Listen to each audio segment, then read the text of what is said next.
الحمد للہ العزیز القہار والصلاة والسلام علی النبی المختار وعلی آلہ الاطہار واصحابہ الاخیار اما بعد فاعوذ باللہ من الشیطان الرجیم بسم اللہ الرحمن الرحیم سبحان الذی اسری بعبدہ لیلا من المسجد الحرام إلى المسجد الأقصى الذي باركنا حوله لنريه من آياتنا إنه هو السميع البصير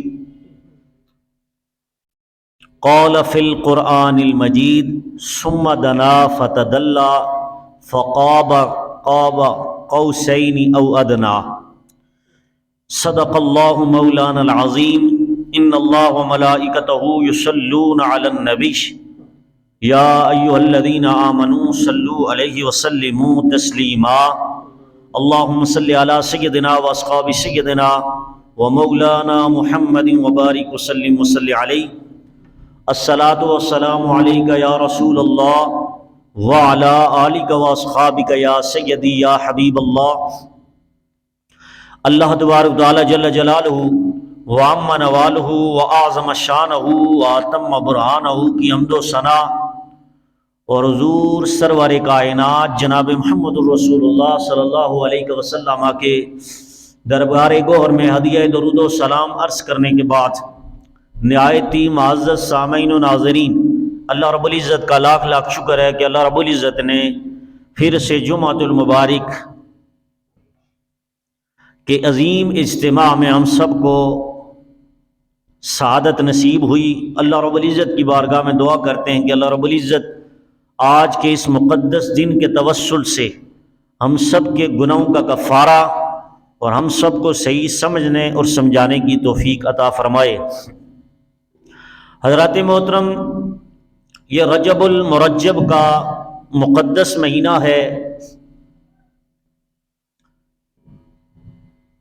اور اس ماہ مقدس کے اندر میرے اور آپ کے کریم آقا جناب محمد الرسول اللہ صلی اللہ علیہ وسلم کو اللہ رب العزت نے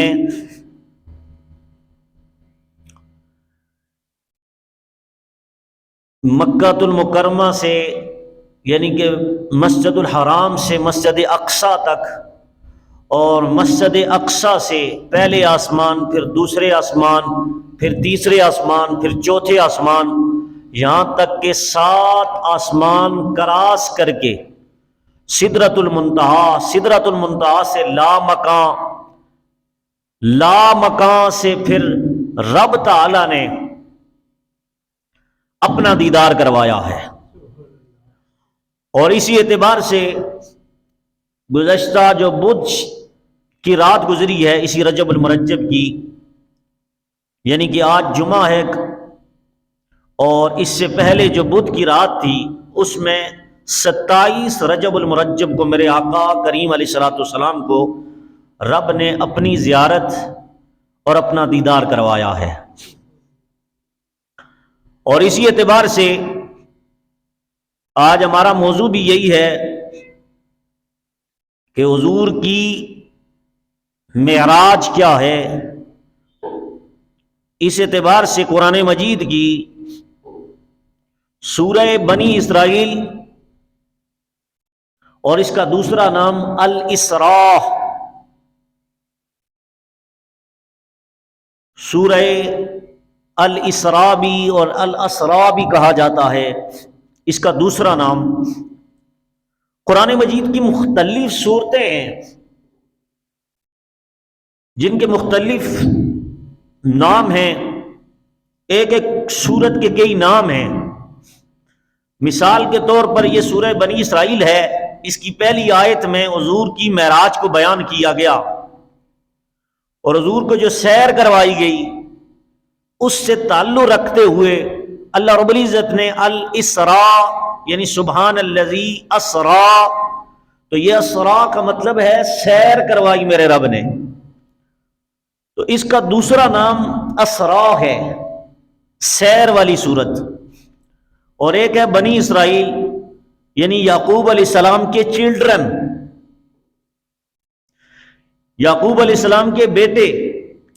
تو اب یہاں پر قرآن مجید کا اگر ہم مطالعہ کریں تو سورت نمبر 40 سورہ المؤمن، اس کا دوسرا نام ہے الغافر، اس کا دوسرا نام الغافر ہے. اسی طرح سورت نمبر 41 ہے حامیم السجدہ، اس کا دوسرا نام فصلت ہے. تو آپ تصور کریں جس طرح سورہ مؤمن کا دوسرا نام الغافر ہے اور سورہ حامیم السجدہ کا دوسرا نام فصلت ہے، جو کہ ان سورتوں کے اندر بھی ان کا نام دوسرا موجود ہے. تو اسی طرح قرآن مجید کے بھی خود 13 نام ہیں، یعنی کہ قرآن کو الکتاب، الفرقان، التنزیل، الذکر، النور، الہدا، الرحمہ، احسن الحدیث، الوحی، الروح، المجید، المبین، الحق، یعنی 13 نام سے قرآن کو پکارا جاتا ہے. اس کے بھی 13 نام ہیں قرآن کے. اور قرآن کے اندر سورتیں بھی ایسی ہیں کہ جن سورتوں کے کئی نام ہیں. اور مثال کے طور پر میں نے 2 سورہ الاسراء اور سورہ بنی اسرائیل اس کا دوسرا نام، اور سورہ المؤمن کا سورہ اس کا نام الغافر ہے دوسرا نام، اور حامیم السجدہ کا دوسرا نام سورہ فصلت، سورت نمبر 41 اور 42. اسی طرح سورہ محمد، اس کا نام سورہ قتال ہے. یہ جو سورہ محمد ہے اس کا نام سورہ قتال ہے. اور اسی طرح قرآن مجید کی سورہ مجادلہ ہے، مجادلہ کا مطلب جھگڑا کرنا، اس کا دوسرا نام زہار ہے، اس کا دوسرا نام زہار ہے. اور آپ اندازہ لگائیں سورہ اخلاص جو ہم نماز میں پڑھتے ہیں، قل هو اللہ احد، اس کا ایک نام نہیں ہے بلکہ اس کے بھی 13 نام ہیں، اس کے بھی 13 نام ہیں. مثال کے طور پر اس کا ایک نام ہے توحید، سورۃ التوحید، دوسرا نام صمد ہے، تیسرا نام نجات ہے، چوتھا نام برات، مانعہ، اساس، ایک نام ہے قل هو اللہ احد، ایک نام ہے معوذہ، ایک ہے تفرید، اور ایک ہے تجرید، اور ایک اس کا نام جمال ہے، اور ایک ایمان نام ہے، اور ایک نام نور ہے جس کو ہم قل هو اللہ احد کہتے ہیں. تو یہ میں نے ایک تاریخی پس منظر بیان کیا کہ جس طرح اللہ رب العزت نے حضور کی معراج سورہ بنی اسرائیل کے اندر الاسراء کی آیت نمبر 1 میں بیان کی، اس سورت کا نام بھی، اس کا دوسرا نام میرے نبی نے جو بیان فرمایا اور محدثین نے بیان فرمایا، ایک اس کا نام الاسراء ہے اور دوسرا نام بنی اسرائیل ہے. اب حضرات محترم یاد رکھیے میرے نبی علیہ الصلوۃ والسلام کی معراج کو میرے رب نے کس انداز میں بیان کیا، لیکن اس سے قبل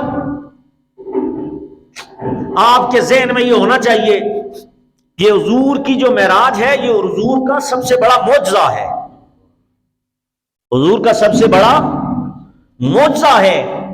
کسی نبی کو 3 معجزے، کسی کو 4، کسی کو 5، کسی کو 10، لیکن میرے اور تیرے نبی کو اللہ رب العزت نے 2، 3، 4 معجزے ہی نہیں عطا فرمائے، بلکہ قرآن سورہ نساء کی آیت نمبر 174 کہتی ہے یا ایھا الناس، اے لوگو، قد جاءکم برہان من ربکم وانزلنا الیکم نورا مبینا، تحقیق تمہاری طرف، تمہارے رب کی طرف،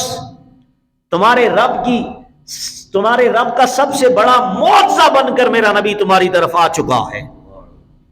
تو میرے نبی سر سے لے کر پاؤں تک معجزہ ہی معجزہ ہے. کیا ہے؟ معجزہ ہی معجزہ ہیں. اور اللہ رب العزت نے میرے اور تیرے نبی کو یہ جو معراج کی رات اپنا دیدار کروایا، یہ بھی ایک معجزہ ہے. کیا ہے؟ اور اللہ رب العزت نے قرآن مجید کے اندر، یہاں معجزے کی ڈیفینیشن، اس کا مفہوم بھی سمجھ لیجئے تاکہ آپ کو بعد میں سمجھنے میں دقت نہ ہو۔ معجزہ اس چیز کو کہتے ہیں کہ جس کو سن کر لوگ عاجز آ جائیں اور ان کے زبان سے یہ لفظ نکلے کہ یہ کام تو مخلوق میں سے ہو ہی نہیں سکتا، یہ اللہ کی ذات کر سکتی ہے۔ کون؟ تو جو چیز اللہ سے صادر ہو، جو بھی فعل، اسے قدرت کہتے ہیں۔ کیا کہتے ہیں؟ قدرت۔ اور اسی طرح وہی فعل اگر کسی غیر نبی سے صادر ہو، کس سے؟ غیر نبی سے، اعلان نبوت سے پہلے وہی کام اگر کسی نبی سے صادر ہو جائے، یعنی کہ مثال کے طور پر پھر کی عادت یہ ہے نا کہ عادت سے ہٹ کے کوئی کام ہو جائے۔ مثال کے طور پر جب بھی بارش ہوتی ہے نا تو بادل ہوتے ہیں، یہ عادت ہے، بادل ہوتے ہیں تو بارش ہوتی ہے، تو یہ عادتاً ہے، کیا ہے؟ ٹھیک ہے۔ لیکن عادت سے ہٹ کے اگر گرمیوں میں مری میں برف لگ جائے تو اس کو خرق عادت کہیں گے۔ کیا؟ اس فعل کو خرق عادت، یا عادت سے ہٹ کے برف ہوئی ہے، کیا ہوئی ہے؟ تو اب یہاں پر معجزے اور کرامت کو سمجھنے کے لیے اہم نقطہ سمجھیے، خرق عادت نبی سے یا ولی سے کوئی چیز صادر ہو تو اس کو ہم اگر اعلان نبوت سے پہلے کسی نبی سے صادر ہو تو اس کو ارہاس کہتے ہیں۔ کیا کہتے ہیں؟ ارہاس۔ اللہ سے صادر ہو تو قدرت، اور اعلان نبوت سے پہلے کسی نبی سے صادر ہو تو اس کو ارہاس، اور اعلان نبوت کے بعد اگر نبی سے صادر ہو تو اسے معجزہ کہتے ہیں۔ اور اسی طرح کسی عام نیک بندے سے اگر کوئی چیز صادر ہو تو اسے معونت کہتے ہیں۔ کیا کہتے ہیں؟ معونت۔ اور اسی طرح کوئی اسی طرح کا خرق عادت کام ولی سے صادر ہو، کس سے؟ ولی سے، تو اسے کرامت کہتے ہیں۔ کیا کہتے ہیں؟ کرامت۔ اور اگر وہی فعل جو ولی سے اور نبی سے صادر ہوا تھا، نبی سے صادر ہوا تو معجزہ بن گیا، ولی سے ثابت ہوا تو وہی کام کرامت بن گئی۔ اور اسی طرح وہی کام اگر کسی کافر سے، کس سے؟ کافر اور فاسق سے صادر ہو جائے تو پھر اسے استدراج کہتے ہیں۔ کیا کہتے ہیں؟ استدراج۔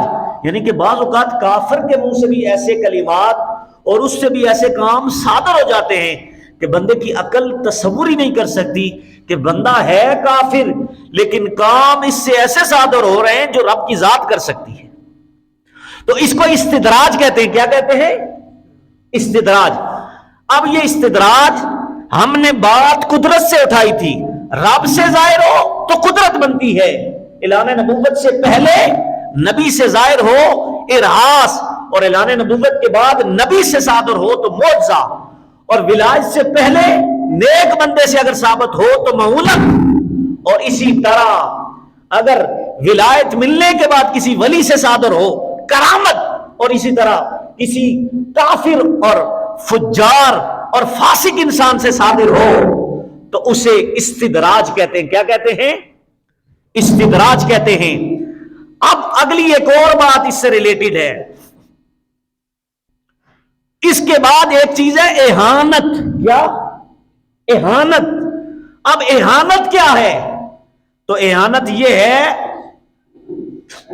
کہ کسی کافر نے یہ جملہ کہا، کسی کافر نے یہ جملہ کہا اور وہ اس کا الٹ ہو گیا۔ کیا ہو گیا؟ الٹ ہوا۔ یہ آٹھویں چیز اللہ کی طرف سے، قدرت کی طرف سے جو نازل ہوتی ہے، بندے کو جو رب اختیار عطا فرماتا ہے، اتھارٹی عطا فرماتا ہے، اس میں سے یہ ایک کافر سے صادر ہونے والی چیز، جس کو محدثین اور اصول والے جو بڑے بڑے اکابرین ہیں انہوں نے یہ وضع کیا، یہ اصول بنایا، اس کو کیا کہتے ہیں؟ اہانت۔ کیا کہتے ہیں؟ اہانت۔ اور اس کی مثال ہمیں حدیث سے ملتی ہے، جس طرح میرے نبی کے پاس کچھ لوگ آئے، میرے نبی کے پاس کچھ، اعانت کا معنی ہے کہ کافر جو کہے اس کا الٹو، اسے اعانت کہتے ہیں۔ کیا کہتے ہیں؟ یعنی کہ لوگ ایک کافر کے پاس آئیں اور کافر یہ کہے کہ کل یہ کام ہوگا اور وہ کل کام وہ نہ ہو بلکہ اس سے بھی الٹ ہو جائے، اسے اعانت کہتے ہیں۔ اس کی مثال سنیے، میرے نبی کے پاس کچھ لوگ آئے اور آ کر عرض کی، یا رسول اللہ صلی اللہ علیہ وسلم کہ ہمارا ایک کنواں، اس وقت کے دور میں کنواں کئی مرلوں پر بنا ہوا ہوتا تھا، یہ ہمارے ہاں جو کنواں بنتا ہے یہ چھوٹا ہوتا ہے، اس دور میں بڑے بڑے کنویں ہوتے تھے، بعض کنویں ایک بڑے محلے کے سطح پر بنائے جاتے تھے اس دور میں۔ تو لوگ آئے میرے نبی کے پاس، مشکل بن گئی کہ کنویں سے اگر پانی کھارا کڑوا نکل آئے تو بڑی تکلیف ہوتی ہے، یار اتنی محنت سے کنواں بنایا اور اس سے پانی پینے کا جو نکلا، اس سے ثمرہ نکلا، جو پھل نکلا، اتنی محنت کے بعد وہ پانی اگر کڑوا نکل آئے تو یہ ایک مشکل بن گئی ان لوگوں کے لیے۔ تو وہ ایک علاقے سے میرے نبی کے پاس آئے اور آ کر عرض کرنے لگے، یا رسول اللہ ہمارے کنویں کا پانی کڑوا نکل آیا ہے، کھارا نکل آیا ہے، تو یا رسول اللہ کچھ کرم کیجئے۔ اب کھارا کرنا میٹھا کرنا کس کی شان ہے؟ اللہ کی شان ہے، لیکن میرے رب نے میرے نبی کو یہ شان عطا فرمائی کہ محبوب ہم تجھے یہ شان عطا فرماتے ہیں۔ وہ بندے آئے یہ عقیدہ رکھتے ہوئے کہ ہماری مشکل ہے اس دور میں، تو میرے نبی نے کیا کیا؟ میرے نبی نے ایک برتن منگوایا، اس میں پانی ڈالا اور پانی میں میرے نبی نے کلی فرمائی ہے۔ کیا فرمائی ہے؟ کلی میرے نبی نے فرمائی۔ جو ہی میرے نبی نے کلی فرمائی وہ پانی انہیں دیا، وہ پانی لے کر انہوں نے کنویں میں ڈالا، کنویں کے اندر وہ پانی کلی والا میرے نبی کے لعاب دان والا کنویں کے اندر گیا، سارے کا سارا پانی میٹھا ہو گیا۔ کیا ہو گیا؟ میٹھا ہو گیا۔ ذرا نبی کی میٹھی باتیں سن کے اب آپ کا دل بھی مچل نہ جانا چاہیے کہ میرے نبی کی شان ہے، اور کون بیان کر رہا ہے؟ میرا رب بیان کر رہا ہے۔ جو ہی کنواں میٹھا ہوا تو اب جو نبی ہوتا ہے اس سے یہ معجزہ صادر ہوتا ہے۔ کیا؟ تو نبی کی زبان سے بھی اللہ نے یہ معجزہ ظاہر فرما دیا۔ یہ میرے نبی کے لعاب دان کی کرامت تھی کہ کنواں میٹھا ہو گیا، اور ایک منٹ کے لیے نہیں جو پانی تھا وہی میٹھا ہوا، بلکہ اس کے بعد جب تک اس میں پانی آتا رہا سارے کا سارا میٹھا آتا رہا۔ اب ایک تو تھا یہ نبی، اور نبیوں کا نبی ہے جناب محمد رسول اللہ، جنہوں نے اس کنویں کو میٹھا کر دیا۔ کیا کر دیا؟ میٹھا، کڑوا پانی تھا میٹھا کر دیا۔ دوسری طرف حضور کے دور میں مسیلمہ کذاب نام کا بدبخت جس نے نبوت کا دعویٰ کر دیا تھا۔ کیا کر دیا تھا؟ نبوت کا دعویٰ کر دیا تھا۔ تو لوگ اس کے پاس بھی گئے اور اسے جا کر کے، کیونکہ وہ جھوٹا تھا، کیا تھا؟ کافر تھا، بدبخت تھا۔ میں نے کہا نا اعانت کا معنی، اگر کافر سے کوئی چیز نکلے تو اس کا الٹ ہو جائے اسے اعانت کہتے ہیں۔ تو وہ کافر تھا، کذاب تھا، جھوٹا نبوت کا دعویٰ کرنے والا مسیلمہ کذاب۔ اس کے پاس کچھ لوگ گئے کہ تم نے نبی ہونے کا دعویٰ کیا معاذ اللہ، تو تم ایسا کرو نا، ہمارا بھی ایک کنواں پھیکا ہو گیا ہے، ہمارا بھی ایک کنواں کھارا ہو گیا ہے، اس کا پانی کھارا ہے، تم بھی ذرا کوشش کرو نا، تو تم بھی اپنا لعاب دان یعنی کہ اپنا تھوک نکالو، اسی طرح کلی کرو تاکہ ہمارا کنواں میٹھا ہو جائے۔ اب یہ کافر ہے، یہ جھوٹا نبی ہے، اور وہ میرے نبی اللہ کا سچا نبی ہے۔ اب اس کے بعد جب لوگ آئے تو اس نے کیا کیا؟ اس نے بھی اسی طرح کیا، پانی میں کلی کی اور پانی دیا لوگوں کو، اور وہ لے کر اس کنویں کی مڈیر تک پہنچے، اور اوپر سے انہوں نے اس پانی کو ہڈیل دیا، پانی اس کنویں میں ڈالا تو پہلے تو پانی تھا لیکن کڑوا تھا۔ کیا تھا؟ پانی تھا، کڑوا تھا، پانی میٹھا نہیں ہوا بلکہ پانی ہی خشک ہو گیا۔ پانی کیا ہو گیا؟ تو یہ پتہ چلتا ہے حق اور باطل کہ میرا نبی حق لے کر آیا ہے، اور یہ بدبخت تھا جس نے نبوت کا دعویٰ کیا تھا، رب نے اسے ذلیل کرنا تھا، اس نے جو کیا وہ اس کا الٹ ہو گیا۔ اس نے کہا جاؤ تمہارا پانی میٹھا ہو جائے گا، جب اس کے تھوک والا پانی، مسیلمہ کذاب کے تھوک والا پانی کنویں میں ڈالا گیا، کنویں کا پانی ہی خشک ہو گیا، کنویں کا پانی خشک ہو گیا۔ تو اللہ تبارک تعالیٰ بعض لوگوں کو دنیا میں عبرت بنا دیتا ہے۔ کس کو بنا دیتا ہے؟ عبرت بنا دیتا ہے۔ تو یہ جھوٹے نبی کی بات ہو رہی تھی۔ یہ 8ویں چیز جو میں نے بتائی ہے آپ کو، اس میں یہ ہے اعانت۔ کسی فاسق کافر سے اگر کوئی جملہ ظاہر ہو تو اس کا الٹو اسے اعانت کہتے ہیں۔ تو یہ اعانت والا مسیلمہ کذاب کی زبان سے جاری ہوا تھا۔ اب آگے چلیے، اللہ رب العزت نے میرے اور تیرے نبی کو 3 مشہور جو معجزے عطا فرمائے ہیں، اللہ نے قرآن میں بیان فرمائے ہیں۔ کس میں بیان فرمائے؟ قرآن میں بیان فرمائے ہیں، اور میرے نبی نے اپنی زبان سے بیان فرمائے ہیں۔ آئیے وہ مشہور 3 کون سے معجزے ہیں، ان میں سے آج ہم ایک معجزے پر بات کریں گے۔ وہ معجزہ معراج ہے۔ کیا ہے؟ 27 رجب عیسی کی رات کو میرے رب نے یہ مصطفیٰ کو معجزہ عطا فرمایا، اور سر کی آنکھوں سے میرے نبی نے رب کا دیدار کیا ہے۔ کیا کیا ہے؟ دیدار کیا ہے۔ اب حضرات محترم، اب آپ سوال کریں وہ کون سے 3 معجزے ہیں جو میرے رب نے مصطفیٰ کو عطا فرمائے اور رب نے قرآن میں بیان فرمائے ہیں۔ نمبر 1، وہ 3 معجزوں میں سب سے بڑا معجزہ جو قرآن کے اندر بھی میرے رب نے بیان فرمایا ہے اور حدیث میں بھی میرے مصطفیٰ کے فرمان نے بیان فرمایا ہے۔ اب سنیے، وہ 3 معجزے جو قرآن میں ہیں، جو مشہور ہیں۔ پہلا معجزہ قرآن ہے۔ کیا ہے؟ قرآن ہے، کہ اللہ رب العزت نے میرے نبی کو سب سے بڑا جو معجزہ عطا فرمایا ہے وہ قرآن ہے۔ اور اللہ رب العزت نے قرآن مجید کی سورہ العنکبوت، العنکبوت مکڑی کو کہتے ہیں، کس کو؟ اس سورت کے اندر آیت نمبر 51 میں اللہ رب العزت قرآن کے اس معجزے کو بیان کرتا ہے کہ میرا رب فرماتا ہے اولم یکفیہم انا انزلنا علیک الکتاب یتلی علیہما ان فی ذلک لرحمۃ وذکری لقوم یؤمنون۔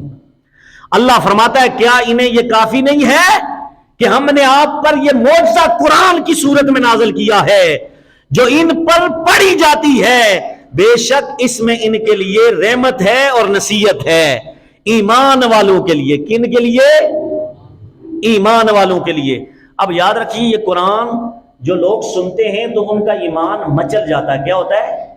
وہ کہتے ہیں ہم سنتے جائیں، جتنا بھی ٹائم لگے نا تو ہم قرآن سنتے رہیں، اب تھوڑا سا ٹائم اوپر ہو جائے تو جس کا دماغ پھرنا شروع ہو جائے۔ تو قرآن کہتا ہے وَلَا يَزِيدُ الظَّالِمِينَ إِلَّا خَسَارًا۔ قرآن کو سننے میں تکلیف ظالم کو ہوتی ہے۔ کس کو ہوتی ہے؟ مومن کو نہیں ہوتی۔ اور مومن کو قرآن سننے کے حوالے سے قرآن کہتا ہے وَإِذَا سَمِعُوا مَا أُنزِلَ إِلَى الرَّسُولِ تَرَىٰ أَعْيُنَهُمْ تَفِيضُ مِنَ الدَّمْعِ۔ جب مومن قرآن سنتا ہے نا تو اس کی آنکھوں سے آنسو جاری ہو جاتے ہیں۔ کیا جاری ہو جاتے ہیں؟ ہمارے تو ہاں صورتحال یہ ہے، جب ہم قرآن پڑھ رہے ہوتے ہیں تو قرآن میں کچھ تھوڑا بہت معاملہ اس طرح ہو جائے، جب اس کی تفسیر کرنا مقصود ہو، اللہ کا قرآن پڑھا جائے، حضور کی حدیث، تو ہمارے دماغ پھر جاتے ہیں۔ بعض اوقات ہمارے دل اندر جیسو بھیڑیوں کی طرح جو سخت ہوتے ہیں، یہ قرآن نے بیان کیا، اس کی وجہ سے ہم شدت اختیار کر جاتے ہیں۔ تو بتانا مقصود ہے قرآن سننے میں اگر جتنا بھی آپ کا ٹائم صرف ہوگا، اللہ اس پر آپ کو ثواب عطا فرمائے گا۔ کیا عطا فرمائے گا؟ تو اللہ نے سورہ العنکبوت کی آیت نمبر 51 میں قرآن جیسے معجزے کو بیان کیا ہے۔ اور اسی طرح یہی قرآن مجید سورہ الحجر کی آیت نمبر 9 میں بھی اللہ تبارک تعالیٰ فرماتا ہے لو انزلنا ھذا القرآن علی جبل لرأیتہ خاشعا متصدعا من خشیۃ اللہ۔ قرآن کہتا ہے ہم اس قرآن کو نازل کرنے والے ہیں اور ہم ہی اس کی حفاظت کرنے والے ہیں، ہم ہی اس کے حافظ ہیں۔ کیا ہیں؟ حافظ ہیں۔ اب حافظ کون ہے؟ کون ہے؟ اللہ ہے۔ کون ہے؟ اب دیکھیں، اگر حافظ اللہ کی شان ہے تو یہی شان تو آپ کے امام صاحب کو بھی رب نے عطا فرمائی ہے۔ یہی تو کروڑوں لوگوں کو بھی حضور کے امتیوں کو شان رب نے عطا فرمائی ہے. پتہ یہ چلا اللہ بھی حافظ، یہ بندے بھی حافظ، تو لفظ ایک ہے. اب تطبیق کیسے قائم ہوگی؟ ذہن میں یہ خیال آتا ہے جو لفظ اللہ کے لیے بولا جائے، مخلوق میں اگر کسی کے لیے، نبی اور ولی کے لیے بولا جائے تو لوگ کہتے ہیں یہ شرک ہے. لیکن بتانا مقصود ہے، قرآن کہتا ہے جس طرح ہم حافظ ہیں اسی طرح حافظ قرآن بھی حافظ ہیں. تو اس میں ہم نے تطبیق کرنی ہے کہ جو مفہوم انہوں نے بتایا ہے کہ لفظ ایک آنے سے شرک ہو جاتا ہے، تو اگر لفظ ایک آنے سے شرک ہو جاتا ہے تو پھر کسی حافظ کو حافظ نہیں کہہ سکتے. کیوں؟ حافظ تو میرا اللہ ہے. کون ہے؟ تو بتایا جا رہا ہے اللہ کی عطا سے یہ بھی حافظ ہے، اللہ کی عطا سے یہ بھی حافظ ہے. اب اس کے بعد مولانا کیا لفظ ہے؟ ہم کہتے ہیں نا حافظ کے بعد مولانا صاحب، کیا کہتے ہیں؟ مولانا کون ہے؟ کون ہے مولانا؟ کون ہے؟ قرآن سورہ یونس آیت نمبر 52 اللہ تبارک تعالیٰ فرماتا ہے ہوا مولانا. جس طرح قل ہو اللہ احد، اسی طرح ہوا مولانا. اللہ کہتا ہے مولانا تو میں ہوں. کون ہے مولانا؟ کون ہے؟ اللہ. اب اللہ کے علاوہ کسی کو مولانا کہیں گے؟ کہیں تو شرک. لیکن قرآن کہتا ہے مولانا بھی میں ہوں، حافظ بھی میں ہوں. لیکن ہم کئی علماء کو مولانا کہتے ہیں. کیا کہتے ہیں؟ تو اس میں تطبیق کیسے کہتے ہیں؟ اللہ نے ان کو مولانا بنایا ہے، اور اللہ خود مولانا بننے میں کسی کا مددگار نہیں ہے. وہ ذاتی طور پر مولانا، وہ ذاتی طور پر حافظ ہے. اور اللہ نے مخلوق میں مولانا بھی بنائے ہیں، یہ عطائی طور پر ہیں. اللہ نے زمین پر حافظ بھی بنائے ہیں، یہ عطائی طور پر حافظ ہیں. اور اسی طرح 100 آیتیں ایسی جو لفظ اللہ نے اپنے لیے بولا وہ کسی اور کے لیے بولا. اب دیکھیں اس سے بات آگے چلی. مولانا تو یہ آپ چھوٹے چھوٹے لفظ ہیں نا، ذہن میں آتا ہے کہ یہ مولویوں کے لیے بولے جاتے ہیں، یہ حافظوں کے لیے، اور ان کو لیکوٹ ہم سمجھتے ہیں کہ حافظ اور مولوی کی کیا بات ہے، اور پھر ہم اس کو بے عزت بھی کر دیتے ہیں. بتاتا چلوں قیامت کے دن ان علماء کا سٹیٹس کیا ہوگا. رب سونے کے ہار ان کے گلے میں ڈالے گا. سونے کے ہار. رب اتنی عزت کرتا ہے اور تم ان کی انسلٹ کرتے ہو. میرے مصطفیٰ کریم نے فرمایا اے میری امت، تم علماء کے ساتھ ان کی بے ادبی نہ کرنا، ان کی انسلٹ نہ کرنا. کیوں؟ فرمایا پانچواں نہ بننا، چاروں میں سے ہونا، ورنہ ہلاک ہو جاؤ گے، تباہ ہو جاؤ گے. یا رسول اللہ کون سے 4 بنے، 5واں نہ بنے؟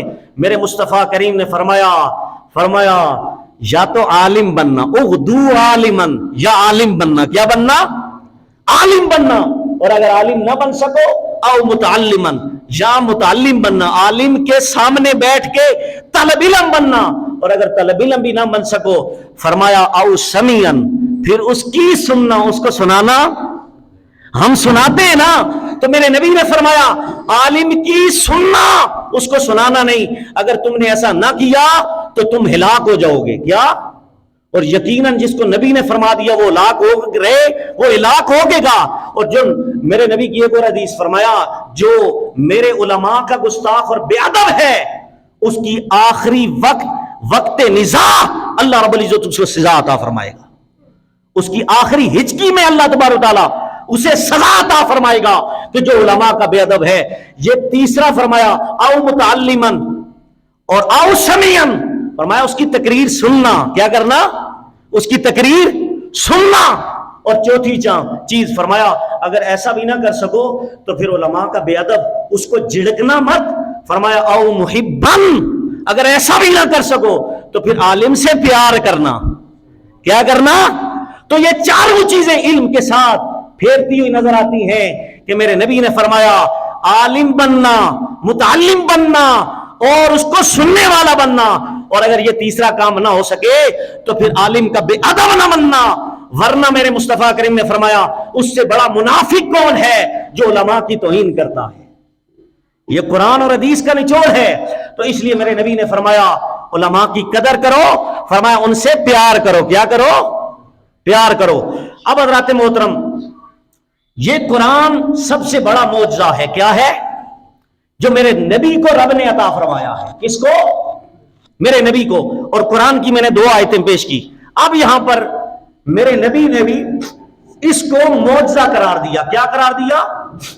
بخاری شریف کے اندر حدیث نمبر 4981 اور اسی طرح مسلم کی حدیث نمبر 385 میرے نبی نے فرمایا ما من الانبیاء نبی الا اوتیا ما مثلہ آمن علیہ بشر وانما کان الذی اوتیت وحیا اوحاہ اللہ الی فارجو ان اکون اکثرهم تابعا یوم القیامہ.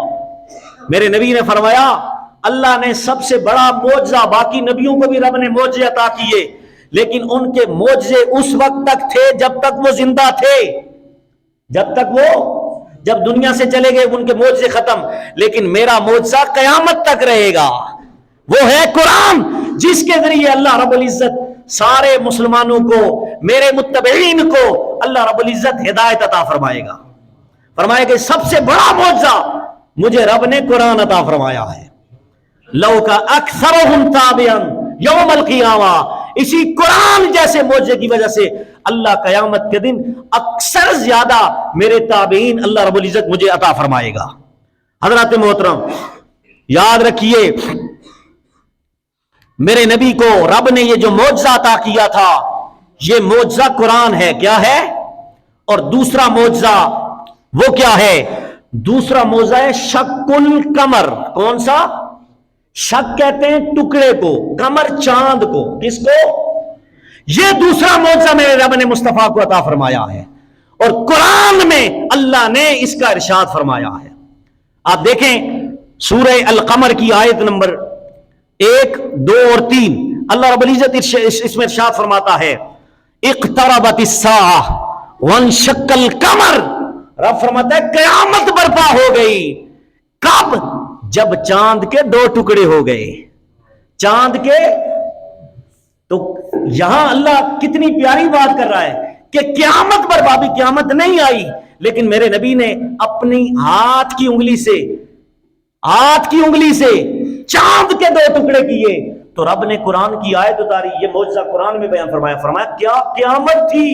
کیا محبوب؟ کیا قیامت تھی کہ جب تم نے چاند کے 2 ٹکڑے کر دیے چاند کے. تو اس کو رب قیامت کہہ رہا ہے. کیا کہہ رہا ہے؟ تو پتہ یہ چلا میرے مصطفیٰ کریم کو رب نے دوسرا یہ معجزہ عطا کیا کہ میرے نبی کی انگلی سے چاند کے 2 ٹکڑے ہو گئے. کتنے؟ 2 ٹکڑے ہو گئے. اب حضرات محترم یہ جو چاند ہے اس کے بارے میں میرے نبی نے بخاری شریف کی حدیث نمبر 3637 اسی طرح بخاری کے اندر 4864 3868 اور مسلم میں 7072 نمبر سے لے کر 7079 8 مقام پر امام مسلم نے اس چاند کے 2 ٹکڑے ہونے والے معجزے کو بیان کیا ہے. اور اتنی حدیثیں آئی ہیں کہ جس میں میرے مصطفیٰ کریم نے فرمایا ہے کہ اللہ نے مجھے یہ معجزہ عطا فرمایا اور صحابہ اکرام فرماتے ہیں ہم نے اپنے آنکھوں سے یہ نبی کا معجزہ دیکھا کہ ہرا پہاڑ کے اس جانب آدھا ٹکڑا چاند کا اس طرف تھا، آدھا اس طرف تھا. یہ 2 ٹکڑے آسمان سے چاند گرا تو پتہ یہ چلا اللہ رب العزت نے میرے اور تیرے نبی کو یہ شان عطا فرمائی ہے کہ وہ چاند کے 2 ٹکڑے کر سکتے ہیں. اور تیسرا معجزہ میرے نبی کو معراج اللہ نے عطا فرمائی ہے. کیا عطا فرمائی ہے؟ معراج. حضرات محترم انشاءاللہ نیکسٹ جمعہ المبارک ہم تیسرے معجزے یعنی کہ معراج کے حوالے سے اگلے جمعہ انشاءاللہ آپ احباب کے سامنے تفصیلاً بیان کریں گے کہ رب نے حضور کو جو معراج عطا فرمائی ہے اسے الاسراء والمعراج کہتے ہیں. اسراء زمینی سفر اور معراج آسمانی سفر. یہ انشاءاللہ قرآن اور حدیث کی روشنی میں آپ احباب کے سامنے بیان کروں گا. 35 منٹ ہو چکے ہیں اس لیے انشاءاللہ اللہ رب العزت سے دعا ہے کہ اللہ پاک ہمیں صحیح حقائق کو سمجھنے کی توفیق عطا فرمائے.